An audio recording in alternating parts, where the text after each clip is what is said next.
Semua, ketemu lagi di channel ini dan selamat datang di Mama De Cherry. Mama De yang suka dongeng cerita-cerita misteri. Dan di episode kali ini aku mau cerita soal seorang pembunuh berantai yang menggunakan kapak. Seperti yang kamu tahu itu banyak banget ya orang-orang yang melakukan pembunuhan menggunakan kapak. Terutama di Amerika Serikat banyak sekali kasus-kasus pembunuhan yang menggunakan kapak. Banyak banget ya, kalau lo tahu gue kasih list-listnya. Kalau lu mau diceritain yang mana, please komen di bawah. Dan hari ini, gue mau cerita soal sebuah pembunuhan berantai yang menggunakan kapak. Tapi sebelum itu, kita mulai dulu dari asal-usul cerita ini. Oke, cerita dimulai di suatu sore di akhir Januari tahun 1911. Kantor polisi di West Crowley, Louisiana, mendapatkan telepon yang penting. Seorang itu bertelepon melaporkan bahwa dia takut akan terjadi sesuatu hal yang buruk pada tetangganya di Jalan 605 Western Avenue. Nah, kemudian polisi-polisi itu ke rumah yang dituju itu ya, alamat yang diberitahukan. Dan sampailah mereka di alamat situ, menemukan suami istri beserta anak mereka yang masih kecil terbaring di ranjang mereka dalam keadaan sudah tewas dan tengkorak kepala mereka terbelah. Pun dipenuhi dengan darah serta jejak kaki yang penuh dengan darah juga berceceran di mana-mana. Tidak lepas dari itu, keadaan pintu juga sedang tertutup. Jadi ini mengindikasikan ada kemungkinan pembunuhnya masuk dari jendela dan membunuh semua korbannya itu dalam keadaan tertidur. Anehnya, ada kayak seember penuh darah itu ditaruh di sudut ruangannya, serta di atas ranjangnya kayak mungkin di sini gitu ada darah, dan ada kapak yang sedang menancap di sininya gitu kali ya. Ya, mungkin di situnya. Walaupun menyebut pembunuhan ini sebagai pembunuhan yang paling brutal sepanjang sejarah mereka di tahun itu ya, di masa itu sebagai pembunuhan yang paling brutal. Dan ini begitu meneror warga-warga Louisiana dan Texas di saat itu. Karena masa itu banyak sekali pembunuhan menggunakan kapak. Deretan kejahatan ini pun dikait-kaitan dengan sebuah sekte atau ajaran voodoo yang bernamakan The Church of Sacrifice atau gereja pengorbanan, atau gimana artinya, tolong bantu terjemahkan di bawah. Ini semua dikaitkan dengan sekte itu, dan menurut media lokal dan penduduk setempat itu pembunuhan korban-korban itu merupakan bagian dari ritual mereka. Dan akhirnya mereka menebak berbagai pria menjadi tersangka. Namun akhirnya diketahui tersangka sesungguhnya adalah seorang wanita Afro-Amerika. Seseorang yang dicurigai sebagai tersangka pembunuhan ini adalah seorang wanita Afrika Amerika yang bernama Clementine Barnabas. Siapa dia? Dia dianggap tersangka karena memang dia mempercayai voodoo sebagai ajarannya dia. Dan dia sendiri memang mengakui dia telah melakukan 35 pembunuhan. Namun jumlah pembunuhan sesungguhnya itu sebenarnya tidak diketahui apakah benar sesuai yang dia omongkan, atau mungkin lebih atau mungkin kurang. Itu belum ada kejelasannya sih sampai detik ini. Clementine Barnabas ini sebenarnya siapa? Dia diperkirakan lahir di tahun 1894 di Saint Martinville, Louisiana, dengan ayah bernama Raymond Barnabas dan ibu bernama Nina Porter, serta dia mempunyai saudara bernama Zeverin. Banyak informasi tentang si Clementine ini, jadi susah sekali mencari informasi tentang dia. Cuma diketahui bapaknya itu adalah seorang yang sangat kasar ya. Jadi mereka sekeluarga itu sering mengalami kekerasan oleh ayahnya. Dan di tahun 1909 mereka pindah ke Lafayette, Louisiana. Gue cerita di awal kalau di Amerika Serikat saat itu banyak sekali pembunuhan menggunakan kapak, sehingga dari satu pembunuhan dengan pembunuhan lain itu semua saling dikaitkan oleh penduduk setempat.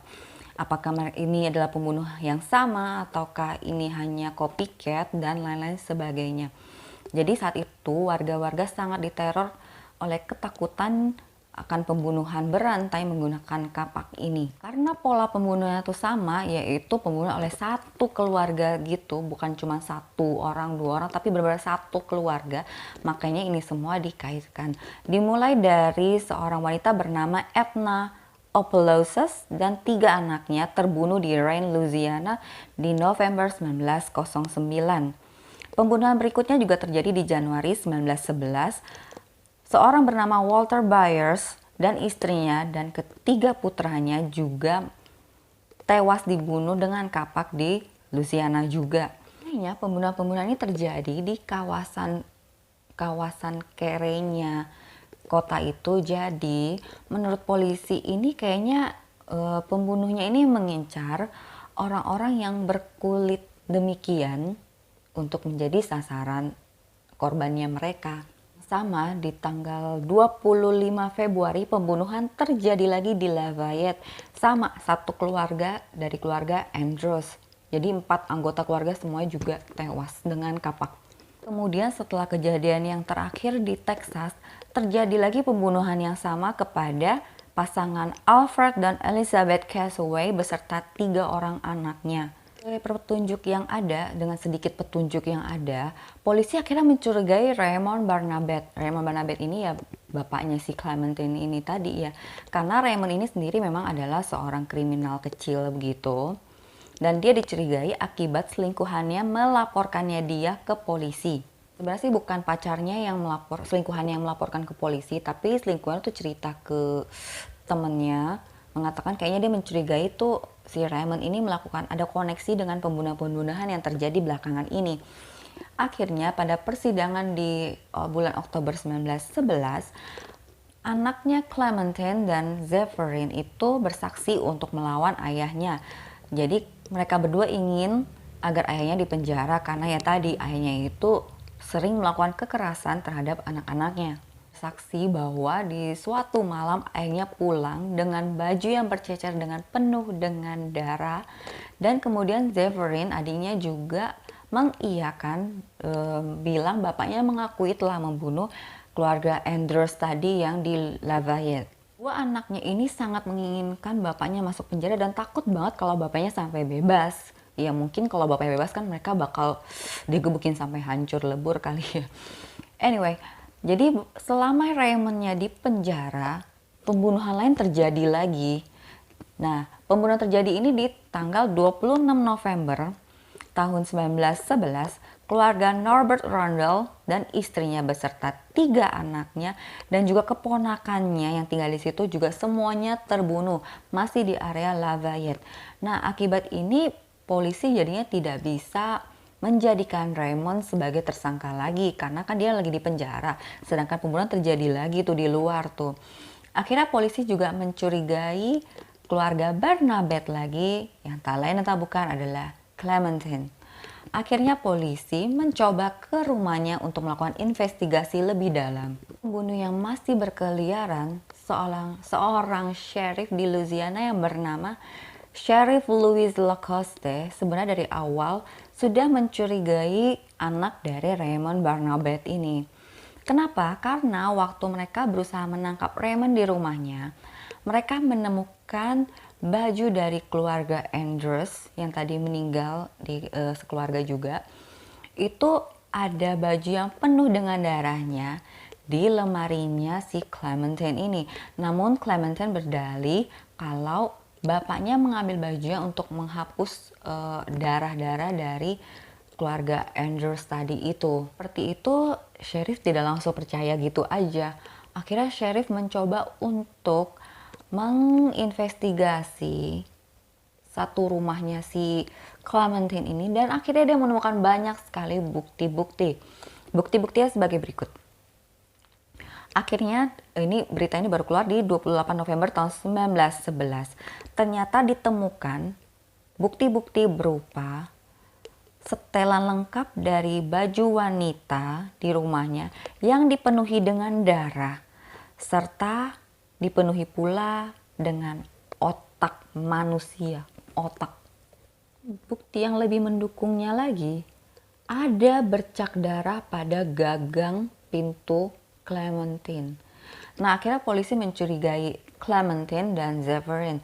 Namun, Zephyrin punya alibi pada malam kejadian, sehingga yang ditangkap adalah Clementine. Si Clementine kan jadi sudah dipenjara nih ya. Namun pada Januari 1912, 3 keluarga terbunuh lagi dengan cara yang sama.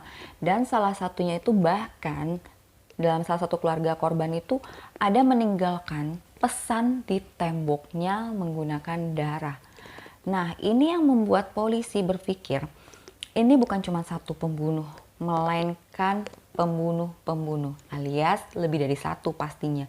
Jadi ini kemungkinan ada pergengnya loh. Pesan tersebut dalam pesan yang dibuat oleh pembunuhnya itu di bawahnya ditulis Human 5. Jadi ini yang memicu polisi berpikir kemungkinan nih ya, ini ada diberi nama. Jadi akhirnya polisi memberi nama nickname The Human 5 Gang. Jadi kemungkinan nih mereka ada geng yang melakukan pembunuhan yang sama. Kemungkinan beranggotakan 5 orang atau bahkan mungkin lebih. Cuman ini perkiraan polisi. Dengan banyaknya pembunuhan yang sama dengan pola yang sama, yaitu satu keluarga dibunuh langsung dengan kapaknya. Ini yang membuat polisi jadi bingung juga karena Clementine juga sudah ditangkap dan tidak ada petunjuk-petunjuk ke arah teman-temannya, gengnya. Karena ditanya Clementine pun orang-orang tersebut yang dia bilang tuh nggak ada. Dia bilang dia ada teman ini. Pas diinterogasi dia bilang dia punya gengnya tuh ini. Tapi orang-orang tersebut disebutkan itu nggak ada. Jadi kadang-kadang polisi akhirnya menemui jalan buntu di situ. Pada 5 April 1912, polisi mendapatkan sedikit petunjuk dari Clementine. Clementine akhirnya mengakui semuanya dan mengakui telah melakukan 17 pembunuhan dan dia selalu membawa jimat vudunya. Dan dia percaya bahwa jimat vudunya itu dapat melindungi dia dan kawan-kawanannya, gengnya itu dari penangkapan dan dari ketahuannya itu ya. Jadi dia percaya dengan melakukan pembunuhan itu jimatnya akan melindungi mereka dan akan membantu mereka untuk tidak ketahuan. Tanya kenapa Clementine membunuh semua anggota keluarganya. Clementine menjawab kalau jika dia hanya membunuh ayah dan ibunya saja, dia tidak tega anak-anaknya harus tumbuh dan besar di panti asuhan. Jadi bagi dia mending dibunuh saja sekalian biar nggak kehidupan susah gitu. Interview yang dilakukan oleh Clementine bersama dengan para polisi tersebut tidak membuahkan hasil yang memberikan titik terang atas deretan kejadian pembunuhan menggunakan kapak yang terjadi di Louisiana masa itu. Polisi pun menemui jalan buntu karena hasil interview dengan si Clementine ini juga tidak memberikan hasil yang jelas gitu. Akhirnya polisi pun bingung ya, karena ya gitu Clementine di penjara masih banyak aja kejadian serupa yang terjadi di luar sana. Jadi pembunuhan yang terjadi di luar sana pun mungkin pembunuhnya masih berkeliaran. Menurut kamu gimana? Apakah pembunuh ini memang satu orang? Apakah Clementine memang pembunuhnya? Atau memang benar dia punya geng yang melakukan pembunuhan dengan pola yang sama? Ataukah pembunuhan ini dilakukan oleh orang lain yang melakukan copycat? Atau gimana menurut kamu? Komen di bawah, bantu kita saling sharing supaya lebih banyak lagi cocok logi di antara kita.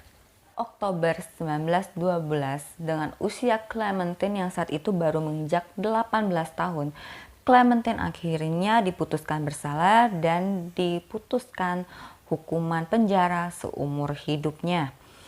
Di Juli 1913, Clementine berusaha untuk kabur namun ketangkap saat itu juga langsung ketangkap.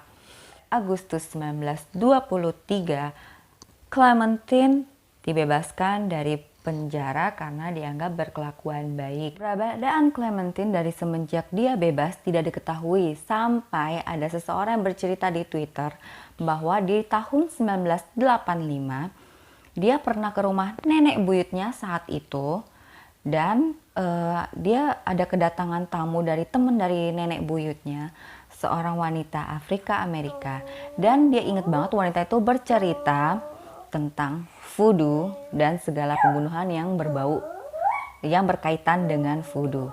Dan di tahun yang sama, wanita tamu dari nenek buyutnya itu kemudian meninggal dan dia beserta keluarganya akhirnya melayat ke pemakaman wanita tersebut.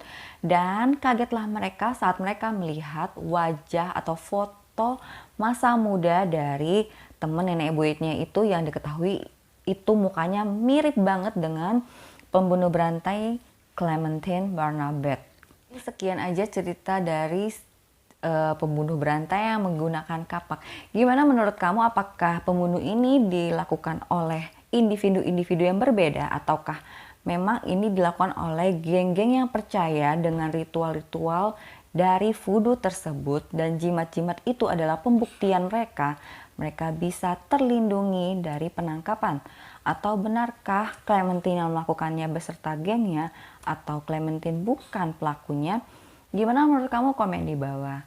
Kalau kamu suka video ini, klik tombol like-nya dan jangan lupa subscribe untuk membantu agar channel ini makin ramai sehingga semakin rajin untuk upload video lagi. Thank you semuanya udah nonton sampai habis. See you.